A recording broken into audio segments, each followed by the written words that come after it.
നോമ്പെടുത്ത പകലിന് ശേഷം രുചി വൈവിധ്യം കൊണ്ട് രാത്രികൾ പകലുകളാക്കുകയാണ് കണ്ണൂരിലെ റംസാൻ സ്പെഷ്യൽ സ്റ്റാളുകൾ. വീട്ടിലെ നോമ്പുതുറയ്ക്ക് ശേഷം പുറത്തിറങ്ങുന്നവരെ കാത്താണ് പുലർച്ചെ വരെ നീളുന്ന ഈ ഭക്ഷണമേളകൾ.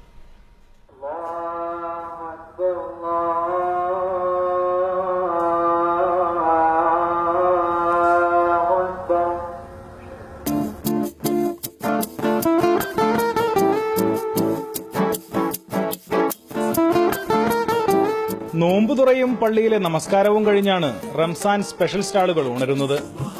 കണ്ണൂർ സിറ്റിയിൽ തലയെടുപ്പോടെ നിൽക്കുന്ന അറക്കൽ പള്ളിക്ക് തൊട്ടുതൊട്ടാണ് നിരനിരയായി ഈ സ്റ്റാളുകൾ. ഉപ്പിലിട്ടതിൽ തുടങ്ങി ന്യൂജൻ വിഭവങ്ങളുടെ ഒരു നിര തന്നെ അവിടെ കാത്തിരിക്കുന്നു.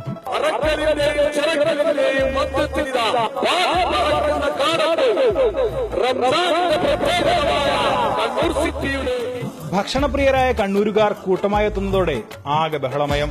വൈകുന്നേരത്തോടെ സജീവമാകുന്ന റംസാൻ സ്പെഷ്യൽ സ്റ്റാളുകളിൽ പാതിരയാകും വരെ തിരക്ക് നീളും. വീട്ടിൽ നിന്നുള്ള ചെറിയ നോമ്പോറ കഴിഞ്ഞിട്ടുള്ള വരുത്താണ്. മാനൂരിന് ഇവിടെ വന്നത് ഭക്ഷണത്തിനായിട്ടാണ്.